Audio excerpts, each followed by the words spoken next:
Borderless Africa. Borderless Africa. Borderless Africa. Borderless Africa. Borderless Africa. Borderless Africa. Make Africa borderless to me is not a protest. Hi lovelies, you are all warmly welcome back to my channel. So today the topic is all about Make Africa Borderless campaign going on. But for me, for now, I will say I am not in support. It's simple. Let's look at all this terrorism going on in countries like Mali, Algeria, Tunisia, Cote d'Ivoire, Niger, Libya, Mauritania, Chad, Burkina Faso, Benin, Togo, and even Nigeria. If we make Africa borderless, where do you think these people will run to? Definitely countries like Ghana, Ethiopia, Kenya, South Africa, and then the rest of us who have been able to maintain peace, economic growth, and development. When this happens, our economy will start to struggle in all angles. And when an economy is crashing, it brings about a whole lot of social vices. In all this Pan-Africanism, I only support free trade, but not free movement of people. Without wasting my time, lovelies, I've got some compilation of videos for you where some are in support of this whole campaign and others are also not in support. Okay, so let's go and watch. When we come back, I'll still give my 2 cents. Let's go. Your Excellencies, distinguished head of states, business leaders, innovators, creators, and my fellow Africans. I stand before you today not only as an artist, but as an African who believes that this generation has a responsibility to finish the work that history left incomplete. Africa is not short of talent. We are not short of ideas. We are not short of ambition. What we have been short of is access. Access to markets, access to capital, access to opportunity, and sometimes access to each other. Borders were drawn without us. Yet, decades later, they decide who can trade, who can travel, who can grow, and who must wait. This is why this moment matters. Make Africa borderless to me is not a protest. It's not a complaint. It's a call to action rooted in economic sense, dignity, and Africa's self-belief. As creatives, we see this clearly. Music moves where visas hesitate. Art travels where paperwork delays. Culture flows freely across Africa, even when people and goods struggle to do the same. That tells us something. The African people are already borderless. Our system just needs to catch up. But let us be honest about who pays the price for this fragmentation. Is it the woman entrepreneur with a great product, discipline, and vision who cannot reach customers across borders because the system works against her? Or is it the young African innovator with global ideas, building solutions from bedroom or a co-working space, but boxed by regulations that limit scale? Is it the SME that employs our people, drives our economies, and carries our hopes, yet faces delays, cost, and uncertainty, simply for trying to trade within Africa? A borderless Africa is not about removing identity. It is about unlocking value. It is about turning innovation into industry, creativity into commerce, and ambition into shared prosperity. When women trade freely, economies expand. When youth scale across borders, jobs multiply.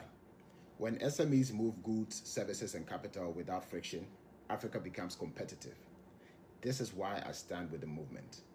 Not because it sounds good, but because it works. Not because it's fashionable, but because it is necessary. Not because it is radical, but because it is long, long overdue. We cannot speak about single African markets while maintaining divided pathways. We cannot talk about prosperity while mobility remains restricted. And we cannot inspire the next generation if opportunities stop at the borders. This generation has a choice. We can manage fragmentation, or we can build integration. We can protect barriers, or we can unlock markets. And we can delay the future, or we can deliver it. So today, alongside leaders, entrepreneurs, women, and young people across the continent, I add my voice to a simple, powerful message. Let Africans move. Let Africans trade. Let Africans thrive. The future of Africa should not need permission to cross borders. You know what time it is. Make Africa borderless now. Thank you. Ghana's economy has blossomed. Ghana is doing major business across the continent and beyond. Ghana is able to fight crime like no other in Africa. Ghana is hospitable. Yes, a small country like Ghana, but my brother, we are endowed with everything we need. So we only have to say thank you, Lord, and not pray for any other thing. Today, I am so proud to call myself Ghanaian. Prouder to call myself African. What Ablakwa is doing, very soon, Africa is going to be borderless. When I'm going to Nigeria and I go by road, it's very painful. Nigeria, sit up and be wise. Stop this foolishness. I'm going to Nigeria, Semeboda, more than 500 stops within a space of only about 500 meters. More than 500 stops. This one says they are narcotics 1. You go to the second one, narcotics 2. Go to the third one, narcotics A. Fourth one, narcotics B. Fifth one, narcotics alpha. Sixth one, narcotics beta. It continues like that, and every stop they say settle. You know what it means? Settle. Say settle. Mama, settle. Why? I don't have any narcotics in my... Okay, make una park. Park your vehicle. They are coming to search. They will search it for 6 hours. When they search, they say search. Search it. They open the boot, go and sit down there and drink 4 beers before they come and look inside as if they are blowing mosquitoes away. Go and drink 6 more beers, and you will sit there for 6 hours before they tell you move to narcotics 2, which will take another 6 hours. Before you enter Nigeria, you would have spent a whole year. It's annoying. So before you enter Nigeria, Semeboda, there are contractors who will carry your motorbikes or in vehicles, and then they settle so that you can go faster. What kind of Africa is this? How would your passport be respected? How would your nation be respected? Police people are asking for money all over Africa, not only in Nigeria, but it's worse in Nigeria. Why? Are you the only people who know money? It's sad when a great nation like that,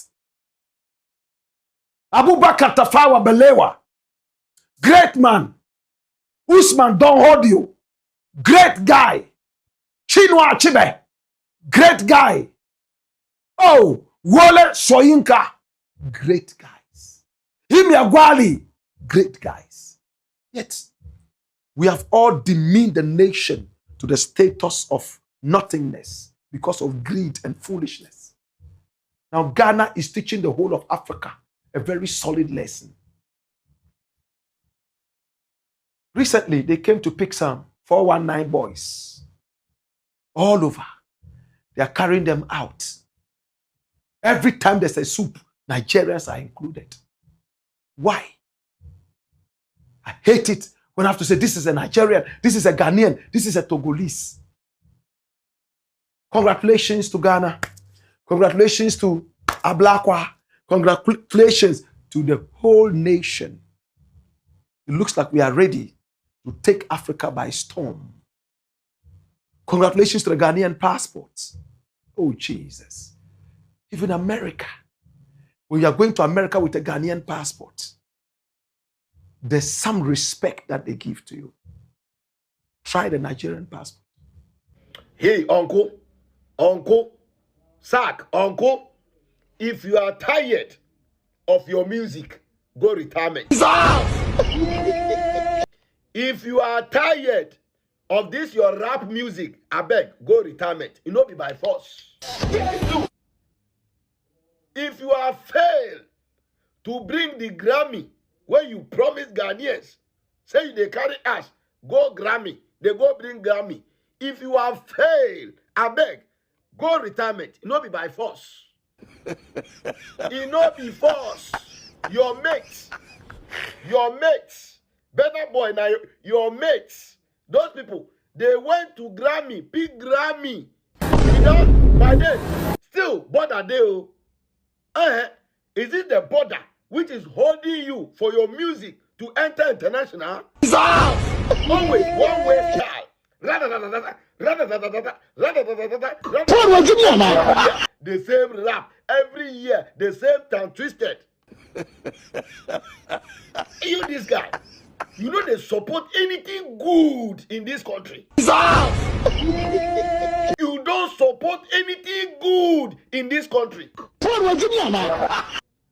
When MPP was in power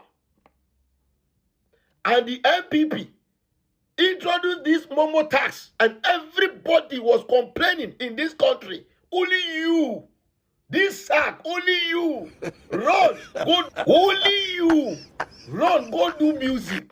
Deceive Kwame Yuji and then went do music and said, Nana, Tuasu. We are in this country. Don't put pressure on this government. You cannot do that. Wait. We all know that you are MPP member. We know. Wait. When your party come on power, go and force them. Go and help them to carry the borders and make it borderless. Not under this regime. What is all this? What is all this sack? Even your own colleagues who are into this music with you, they call you, some they call you almost 5 years now. You don't answer their calls. You don't answer their calls. Now, all the sudden, the NDC government is in power and you are mounting pressure that they should do what? Borderless Africa. What is wrong with you? Miferupa, one way star. Every year, one way star. You know the Sarkodie, you know they do even giveaway. Free giveaway. Sometimes go cook food, make your fans. That's credit. You know they see your men, Shatawale and things. See the way that they share money. You do your hand like this. Borderless Africa.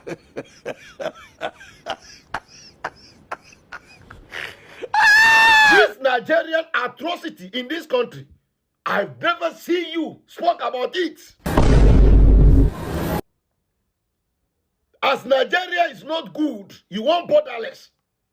Make your bandits come into this country, start to kidnap our people. Is that what you are saying?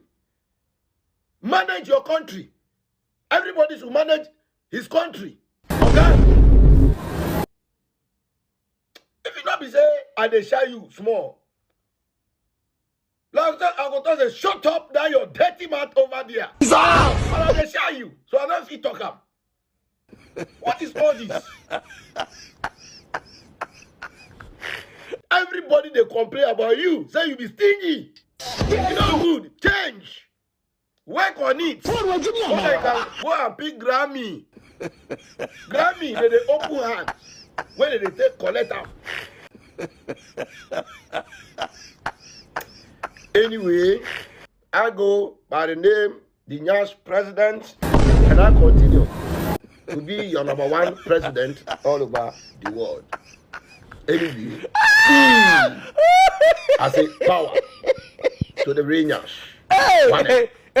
I saw a Nigerian content creator talking about living in America and that he decided to move out of America to another African country.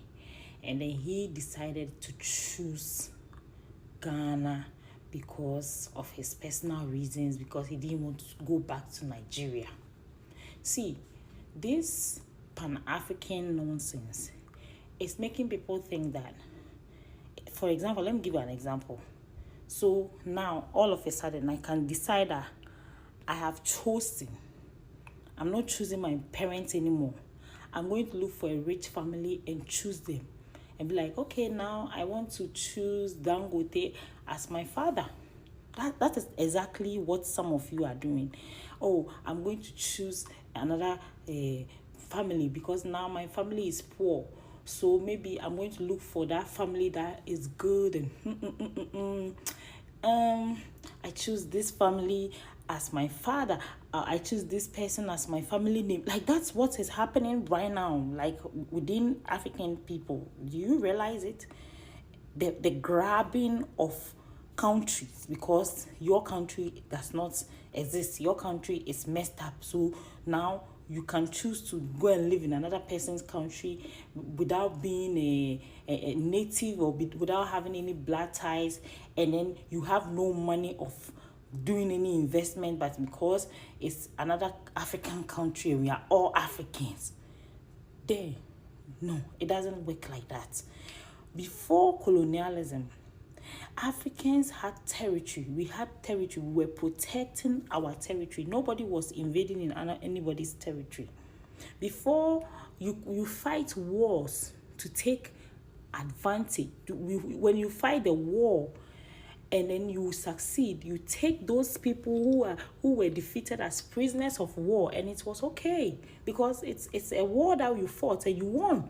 So why were you fighting war? We're fighting war because we wanted to protect our territory.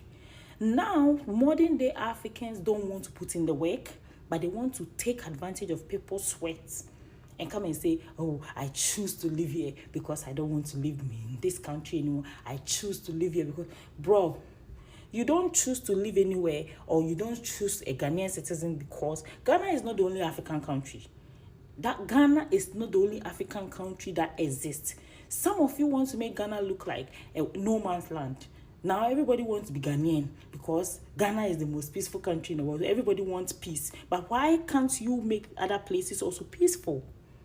If everybody is grabbing Ghana, there will be in 20 years' time, the native Ghanaians cannot even live in their country anymore. What is going on? And politicians in Ghana, why are you allowing this to happen? I think it's about time.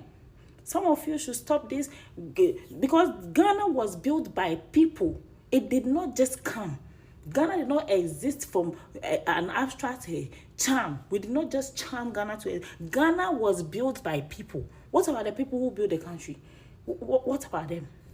First of all, the Africa Prosperity Dialogue took place in Accra last week. It's about how to make Africa prosperous. But the main topic was how to make Africa borderless. Look, you see me in particular, I am not in support of that borderless Africa thing. And they said they need 10 million youth to sign the petition for it to become feasible.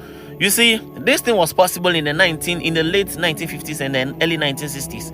When the Northerners, when Nkrumah was able to convince the Northerners to, join hands. But some of our Western brothers, those in West Africa, Cote d'Ivoire and some people, you understand, they were against this borderless African thing in the 1950s and 60s. There are people that were difficult to convince in the North Africans. They actually agreed to it, and then our own Western brothers rejected it. And now that the Northerners are thriving, you want to make what? Border whatless.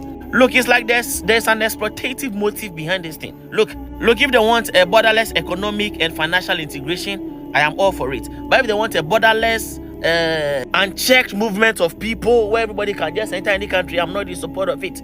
Not when banditry and the rest is on the rise. Not when these jihadists are disturbing left and right.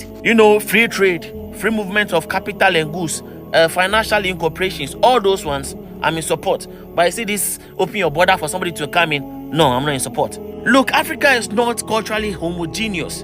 We are diverse. We cannot ignore this reality that our security is not good. And then you want a borderless something. Look, a strong Africa does not mean no borders. It means smart borders. Africa can be united, but not just open your borders for everybody. Smart borders, open to trade and cooperation, but firm to protect security and social cohesion. So me, I'm not in support of this borderless Africa. No. To me, in my opinion, it's BS.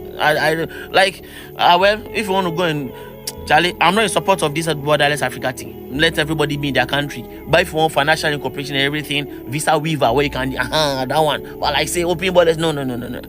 Look, some African countries are weak in terms of security. Some will exploit chaos. Welcome back once again. So, in all this, What I choose is peace. And Africa is now not peaceful. As I mentioned earlier, some countries are still at war. So how can we open our borders for the rest of us who are peaceful to be affected? That is why we should wait for some time, for some years to come, until all these countries set up to do their homework well. There shouldn't be any borderless Africa. I don't support it. I only support free trade, yes, movement of goods and services, where there is no fees involved and all that.